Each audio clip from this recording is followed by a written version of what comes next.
बिस्मिल्लाहिर्रहमानिर्रहीम अस्सलामु अलैकुम रहमतुल्लाहि व बरकातुहू। नाज़रीन, आप देख रहे हैं दुनिया मेरे आगे यूट्यूब चैनल और मैं हूं गुलाम नबी मदनी। इस वीडियो के अंदर अफगानिस्तान से मुताल्लिक कुछ बड़ी खबरें हैं, ताज़ा खबरें हैं, वो आपके सामने रखने जा रहे हैं। नाज़रीन, अफगानिस्तान के दारुल हुकूमत काबुल के अंदर दाइश के दहशत गर्दों ने आज फिर हमला किया है। आज अफगानिस्तान के कैपिटल दारुल हुकूमत काबुल के अंदर होने वाले हमले के अंदर 5 अफराद शहीद और ज़ख्मी बताए गए हैं।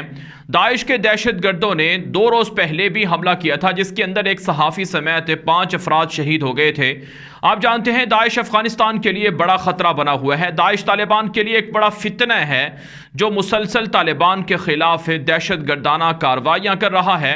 न सिर्फ तालिबान की हुकूमत को बदनाम करने के लिए बल्कि आम शहरियों को शहीद करने के लिए भी दाइश के दहशत गर्द हमला कर रहे हैं। दूसरी तरफ से नाज़रीन इत्तलात मौसूल हो रही हैं कि अफगानिस्तान के अंदर दाइश के दहशत गर्दों के फितने की सरकोबी के लिए तालिबान के मुजाहिदीन कार्रवाइयाँ कर रहे हैं। तालिबान की बदरी 313 फौज को खुसूसी टास्क सौंपा गया है कि वो दाइश के दहशत गर्दों को मुल्क के अंदर तलाश करें और हर जगह पर छापे मारे और इन दहशत गर्दों को ख़त्म करें, गिरफ्तार करें, इनको हलाक करें। नाज़रीन, आज अफगानिस्तान की वजारत दाखिला के तर्जुमान कारी सईद खोस्ती ने बयान दिया है कि सूबा कंधार के अंदर दाइश के दहशत गर्दों का एक ठिकाना पकड़ा गया है, जिस पर तालिबान की फोर्सेस ने ऑपरेशन किया। दौरान ऑपरेशन दाइश के दहशत गर्दों के साथ झड़प हुई, जिसके अंदर दाइश के 3 दहशत गर्द मारे गए और गालिबन 2 दहशत गर्द ज़ख्मी बताए गए हैं। नाज़रीन, ना सिर्फ सूबा कंधार बल्कि अफगानिस्तान के 34 सूबों के अंदर दाइश के दहशत गर्द तालिबान की अमन व अमान की सूरत हाल को ख़राब कर रहे हैं। तालिबान के नाम पर ना सिर्फ तालिबान पर हमले हो रहे हैं बल्कि आम शहरियों पर भी हमले हो रहे हैं। अफगानिस्तान के तूल अर्ज़ के अंदर तालिबान की जानिब से ऑपरेशन का सिलसिला वसी किया गया है। तालिबान इस हवाले से नई फोर्सेस को हिदायत दे चुके हैं कि हर तरह से ऑपरेशन करके इन दहशत गर्दों का खात्मा किया जाए। अफगान तालिबान के तर्जुमान हैं ज़बीहुल्लाह मुजाहिद और इसी तरह से अफगानिस्तान के दीगर कई ऑफिशल्स हैं जो ये बयान दे चुके हैं कि दाइश के दहशत गर्दों को बैरून ममालिक से मदद मिल रही है और बैरून ममालिक की एजेंसियां दाइश के दहशत गर्दों को सपोर्ट कर रही हैं, मदद दे रही हैं। लेकिन अफगान तालिबान कहते हैं कि जब हम दुनिया के 50 मुल्कों को शिकस्त दे चुके हैं तो दाइश के दहशत गर्दों को भी बआसानी शिकस्त दे लेंगे। इसके लिए अवाम को कुछ इंतज़ार करना पड़ेगा। दूसरी तरफ से नाज़रीन, एक और बड़ी खबर अफगानिस्तान से सामने आ रही है कि ईरान के खुसूसी नुमाइंदा बराए अफगानिस्तान हसन काज़मी कुमी ने दौरा किया है काबुल का आला ऑफिशियल के साथ है और वो काबुल पहुंचे हैं और उनका बयान भी मीडिया पर नशर हुआ है। जो हसन काज़मी ईरान के मंदूब हैं अफगानिस्तान के हवाले से, उन्होंने कहा है कि वो काबुल इसलिए आए हैं ताकि अफगान तालिबान के साथ अफगान मुहाजिरीन के मसले पर बातचीत करें, ईरान और अफगानिस्तान की तिजारत के हवाले से बातचीत करें, सरहदी मामलात को मज़ीद बेहतर करने के हवाले से बातचीत करें। दूसरी तरफ से नाज़रीन, अफगान तालिबान के सहाफ़ी और ज़राए बता रहे हैं कि ईरान तालिबान मुखालिफिन का गढ़ बन चुका है। ईरान की हुकूमत की जानिब से तालिबान के मुखालिफ लोगों को पनाह दी जा रही है, उनसे मुलाकातें की जा रही हैं और उनको तालिबान के खिलाफ उकसाया जा रहा है। तालिबान की जानिब से ईरान को वार्निंग दी गई थी कि हमारे अंदरूनी मामलात के अंदर ईरान मुदाखलत ना करे, लेकिन ईरान बाज नहीं आया है। तालिबान के सहाफ़ी और ज़राए बता रहे हैं।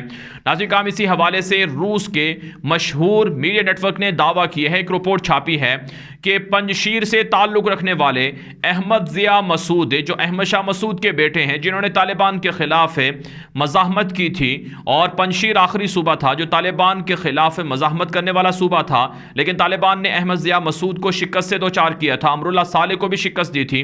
अहमद ज़िया मसूद पंजशीर से भागकर ताजिकिस्तान चला गया था। अब खबर सामने आ रही है कि अहमद ज़िया मसूद ईरान के अंदर मौजूद है और इसने ईरान के शहर मशहद के अंदर कई ईरानी ओहदेदारों से मुलाकातें की हैं। ना सिर्फ ईरान के अंदर मौजूदगी के दौरान इसकी मुलाकातें ईरानी हुकूमती ओहदेदारों से हो रही हैं, बल्कि रूसी इदारे के मुताबिक अहमद ज़िया मसूद ने जो ईरान के सुप्रीम लीडर हैं अली खामनाई, उनके साथ भी मुलाकात की है।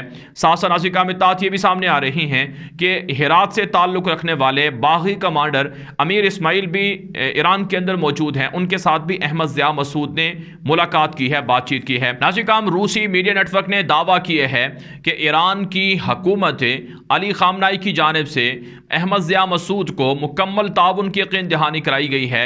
अहमद ज़िया मसूद ने ईरान की हुकूमत से मदद मांगी है कि हमें पंजशीर के अंदर हुकूमत चाहिए, हमारे वालिद के इलाकों के ऊपर तालिबान की हुकूमत आ चुकी है और ईरान के अंदर अहले तशय्युअ कम्युनिटी से ताल्लुक़ रखने वाले लोगों के लिए मुश्किलात हैं, हज़ारा बरादरी से ताल्लुक़ रखने वाले लोगों के लिए मुश्किलात हैं, लिहाजा ईरान हमारी मदद करे।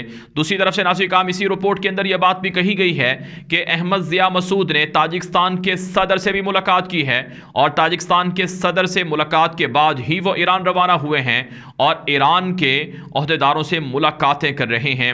नाज़रीन, ईरान के न सिर्फ जो तालिबान के मुखालिफिन हैं वो ईरान के अंदर मौजूद हैं बल्कि ताजिकिस्तान के अंदर भी मौजूद हैं।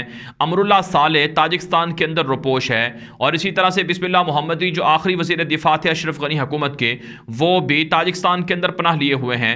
वहशी कमांडर जनरल दोस्तम के हवाले से भी खबरें हैं कि वो भी ताजिकिस्तान के अंदर रुपोश है और इसके अलावा नाज़रीन दीगर कई तालिबान मुखालिफ हैं जो इस वक्त ताजिकिस्तान और ईरान के अंदर पनाह लिए हुए हैं। तालिबान ने ईरान के साथ, ताजिकिस्तान के साथ बात की है कि हमारे मुखालिफिन आपके मुल्क के अंदर बैठ कर हमारे मुल्क के अंदरूनी मामलात में मदाखलत करते हैं, साजिशें कर रहे हैं। ये ईरान और ताजिकिस्तान की अफगानिस्तान की दुश्मनी है, तालिबान दुश्मनी है। अगर ये हालात बेहतर ना हुए तो फिर तालिबान कार्रवाइयाँ करने पर मजबूर हो जाएंगे। दूसरी तरफ से नाज़रीन, ईरान का मौक़िफ़ ये है कि ये मामूल के दौरे हैं। तालिबान इस हवाले से आगाह हैं कि वो ईरान का दौरा अहमद ज़िया मसूद ने किया है। ईरान की जानिब से कहा गया है कि अफ़गानिस्तान के अंदर मखलूत हुकूमत के लिए और तमाम धड़ों को हुकूमत में शामिल करने के लिए ईरान ज़ोर डालता रहेगा और ताजिकिस्तान की हुकूमत भी यही कह रही है। नाज़रीन, इससे ये बात वाज़ेह होती है कि ईरान और ताजिकिस्तान ये दो ऐसे मुल्क हैं जो अफ़गानिस्तान की नई इमारत इस्लामी या नई हुकूमत के लिए ख़तरा बने हुए हैं और यहीं से तालिबान मुखालिफ प्रोपेगेंडा चल रहा है और यहीं से तालिबान के जो धड़े हैं, वो तालिबान मुखालिफ धड़े हैं, वो अपनी हुकूमत के लिए और तालिबान पर हमले करवाने के लिए दाइश की मदद कर रहे हैं। दूसरी तरफ से नाज़रीन, जो अफ़गानिस्तान के पड़ोसी मुल्क हैं, ना सिर्फ यहाँ पर साजिश तालिबान के ख़िलाफ़ पनप रही हैं बल्कि बैरून ममालिक के अंदर भी तालिबान के ख़िलाफ़ एहतजाज, धरने और प्रोपेगेंडे हो रहे हैं। अहमद ज़िया मसूद के जो फॉलोअर्स हैं उन्होंने आज जर्मनी के शहर बर्लिन के अंदर तालिबान के ख़िलाफ़ एहतजाज किए हैं। उन्होंने सोशल मीडिया पर तस्वीरें भी नशर की हैं। इससे पहले वो पेरिस के अंदर, लंदन के अंदर, अमेरिका के अंदर भी मुजाहरे कर चुके हैं और दुनिया पर प्रेशर डाल चुके हैं कि दुनिया तालिबान की हुकूमत को तस्लीम ना करे। लेकिन नाज़रीन, तालिबान कहते हैं कि चाहे अहमद ज़िया मसूद से ताल्लुक़ रखने वाले लोग अमेरिका के अंदर, लंदन, पेरिस, हर जगह पर हमारे ख़िलाफ़ मुजाहरे कर लें, लेकिन उनकी रोशन ख्याली, अमेरिका नवाजी, यूरोप नवाजी की बदौलत उन्हें लोग ना तो पसंद करते हैं और ना ही दोबारा उनको इख्तिदार मिल सकता है। उन्होंने कहा कि दुनिया हमारे मुखालिफिन को लेकर हमारे खिलाफ प्रोपेगेंडा बंद कर दे, वरना तालिबान की हुकूमत के साथ दुनिया के ताल्लुकात मुतासिर रह सकते हैं। दूसरी तरफ से नाज़रीन, जो अशरफ गनी हुकूमत का नायब सदर था, अमेरिका की CIA, इसराइल की मोसाद एजेंसी, भारत की रॉ एजेंसी का जो पक्का एजेंट और पिट्ठू था, अमरुल्लाह सालेह, उसने अपने ट्विटर अकाउंट से तालिबान और पाकिस्तान के खिलाफ प्रोपेगेंडा नशर करना शुरू कर रखा है। अमरुल्लाह सालेह ने अपने ट्विटर अकाउंट में यह दावा किया है कि अफगानिस्तान की जो नई करेंसी है या अफगानिस्तान के जो करेंसी नोट्स हैं, ये पाकिस्तान की ISI पाकिस्तान के अंदर छाप रही है और तालिबान को दे रही है, जिससे अफगानिस्तान की करेंसी डीवैल्यू हो रही है और अफगानिस्तान के लोगों को मुश्किलात का सामना करना पड़ रहा है। लेकिन नाज़रीन, हकीकत यह है कि अमरुल्लाह सालेह खुद अमेरिका से, यूरोप से डॉलर वसूल करके भाग गया। उसके घर से सोने की ईंटें मिली हैं, उसके घर से कई मिलियन डॉलर मिले हैं और अब वो बैरून मुल्क बैठकर पाकिस्तान के ख़िलाफ़ और तालिबान के ख़िलाफ़ जहर उगल रहा है। अफ़गान तालिबान कहते हैं कि अफ़गानिस्तान के अंदरूनी मामलात के अंदर जो भगोड़े भी मुखालफत कर रहे हैं या मुदाखलत कर रहे हैं, उनकी साजिशों पर आवाम, उनके इन बयानात पर आवाम नज़र ना रखें, बल्कि ये अपनी जो शिकस्त है उसको छुपाने के लिए इस तरह के बयानात दे रहे हैं। नाज़रीन, मजमूई तौर पर अफ़गानिस्तान के अंदर अमन बहाल हो रहा है। मजमूई तौर पर अफ़गानिस्तान के अंदर तालिबान की इस्लामी इमारत से, इस्लामी हुकूमत से अवाम खुश हैं, लेकिन जो पड़ोसी मुल्क साजिशें कर रहे हैं, तालिबान को इनको सबक सिखाना चाहिए। तालिबान को इनको बताना चाहिए कि वो किस तरह से हमारे मुखालिफिन को सपोर्ट कर रहे हैं। अगर ईरान अफ़गानिस्तान के अंदरूनी मामलात में मुदाखलत करता है तो तालिबान को भी फिर ईरान के अंदरूनी मामलात के अंदर मुदाखलत करनी चाहिए।